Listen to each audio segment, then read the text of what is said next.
قاضی منو دوست داشت.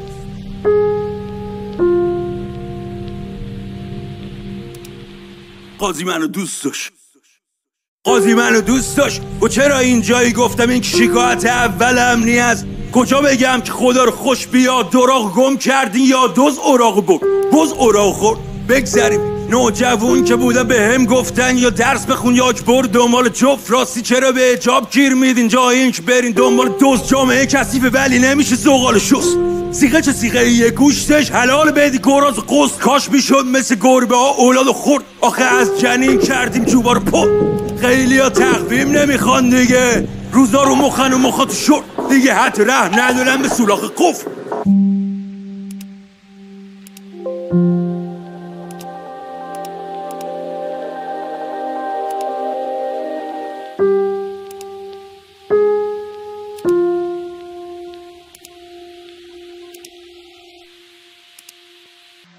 قاضی منو دوست داشت. گفت چیشو تعریف کن گفتم سب کن شاهد ندارم نصف دنیا مجرمن و نصف دیگه شریک جرم نظام سرمایه داری هم ره نداره. خوشگل باش خوشگل باش اعتماد به نفس کم باعث آرایش غلیظ شده. میگن کوشی پدیر شد آدم سیب و نچیده هوا فریب خورد. یکی حرف میزنه تو فقط تایید کن. اعتراض عجیب شد گفت تسلیتم تریدم حوتی متولد شدم جریمم ورودم ممنوع. اکیدن هیچ جای دنیا عدالت ندیدم. قیمت دارم مهری هزینم یه جنسم منو خریدن.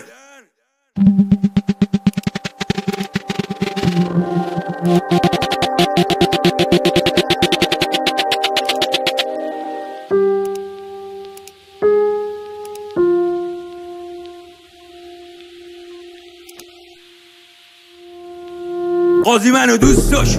گفت بی زحمت در ببند و بستم. گفتم منو بفهم همه رو بگم. دست بزن داره همسرم نمیدونم شب و کجا برم. اگه نخوام باهاش بخوابم درها رو قفل میکنه. دستاشو برام مش میکنه. جناب قاضی شوهرم بهم تجاوز میکنه. بخواب کاشکی یه راه باریک خودمون به کوچه علی چپ زدم و حتی اونجا هم یکی توی تاکسی پامو مالید. فشار فامیل دوباره آشتی یه برده جنسی که میار چای استقلال مالی هم ندارم حالا حکمش اعدام یا چی. قاضی گفت بده شلوار پایین. قاضی منو دوست داشت.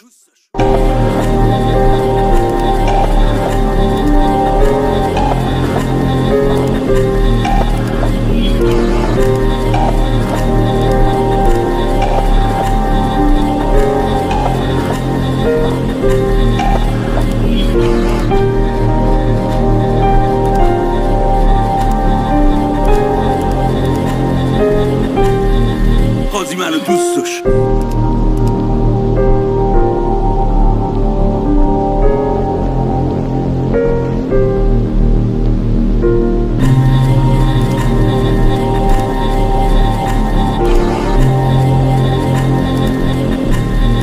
قاضی منو دوست داشت.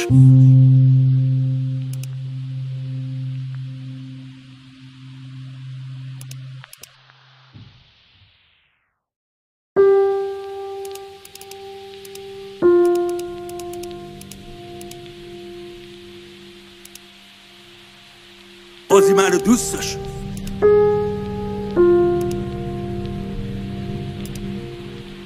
قاضی منو دوست داشت. قاضی منو دوست داشت. و چرا اینجایی گفتم این شکایت اول امنی است. کجا بگم که خدا رو خوش بیاد دراغ گم کردین یا دوز اوراق برد بز اوراق خورد. بگذریم نوجوون که بودن به هم گفتن یا درس بخون یا اجبر دنبال جفت راستی چرا به اجاب گیر میدین جای این که برین دنبال دوز. جامعه کثیفه ولی نمیشه زغال شست. سیغه چه سیغه یه گوشتش حلال بدی گراز و قصد کاش میشد مثل گربه ها اولاد خورد. آخه